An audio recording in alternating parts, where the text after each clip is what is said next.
Դաշնակցության առաջին վաշտի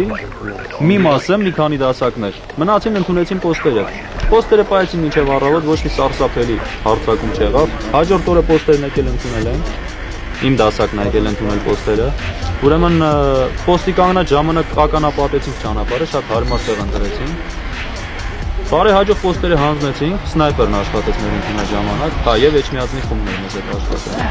Պոստերը փոխեցինք, հանձնեցինք, գնացինք, հետո առավոտվա իմացանք, որ հզոր հարձակում ա եղել։ Ուրեմն եղել են երկու տանկը հաստատ, եթե չեմ սխալ նույնիսկ 3 կարծեմ, երկու տանկ ու մի քանի BMW-ների զրահամեքենաների ուղեկցությամբ մեծ քանակությամբ հետևակ ա եղել։ Զարիսկի գյուղի մեջ։ Շրջադարձ կա, շրջադարձը անցել է, T-72-ը պայթել է մեր ականների վրա, 3 ական միասին ա կորցել, ծրիվ ա եկել տանկը։ Հետևի BMW-ին գրանտամետով խփել են թրթուրն են պոկել, կանգնել ա տեղում մնացել, 10 հատ մյուս T-72-ին խփել է, տղեկը գրանտամետով։ Բաշնյան փչանալուց հետո պտտվել ու փախել է։ Ու հիմա